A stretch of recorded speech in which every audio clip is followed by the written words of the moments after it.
du Fils et du Saint-Esprit. Amen. Viens, Esprit de sainteté, viens, Esprit de lumière, viens, Esprit de feu, viens nous embraser. Évangile de Jésus-Christ selon saint Matthieu. En ce temps-là, Jésus disait à ses apôtres, « Ne pensez pas que je sois venu apporter la paix sur la terre. Je ne suis pas venu apporter la paix, mais le glaive. Oui, je suis venu séparer l'homme de son père, la fille de sa mère, la belle-fille de sa belle-mère. On aura pour ennemi les gens de sa propre maison. Celui qui aime son père ou sa mère plus que moi n'est pas digne de moi. Celui qui aime son fils ou sa fille plus que moi n'est pas digne de moi. Celui qui ne prend pas sa croix et ne me suit pas n'est pas digne de moi. Qui a trouvé sa vie la perdra. Qui a perdu sa vie à cause de moi la trouvera. Qui vous accueille m'accueille, et qui m'accueille accueille celui qui m'a envoyé. Qui accueille un prophète en sa qualité de prophète recevra une récompense de prophète. Qui accueille un homme juste en sa qualité de juste recevra une récompense de juste. Et celui qui donnera à boire même un simple verre d'eau fraîche à l'un de ses petits en sa qualité de disciple, amen, je vous le dis, non, il ne perdra pas sa récompense. Lorsque Jésus eut terminé les instructions qu'il donnait à ses 12 disciples, il partit de là pour enseigner et proclamer la parole dans les villes du pays. Acclamons la parole de Dieu. Louange à toi, Seigneur Jésus.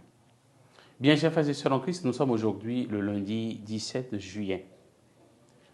Les paroles que nous venons d'écouter de la part de notre Seigneur Jésus sont difficiles à comprendre et apparemment paradoxales. Comment comprendre ces paroles? Comment comprendre que le prince de la paix n'apporte pas la paix? Comment comprendre que le prince de la paix apporte plutôt la guerre et la division?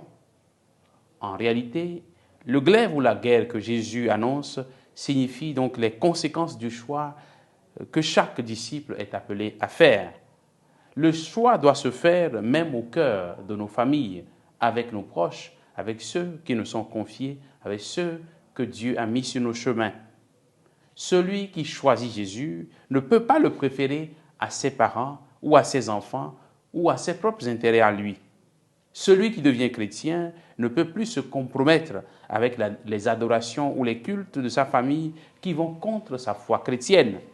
Ce qui est clair, c'est que le choix de la fidélité à Jésus constitue une vraie croix pour le chrétien. Être fidèle à Jésus, c'est porter sa croix, accepter la souffrance de la fidélité. Il sera persécuté par les siens, il sera persécuté par sa famille, il sera la risée de tout le monde. Le chrétien ne peut pas céder pour faire plaisir à ses parents ou aux gens de son entourage.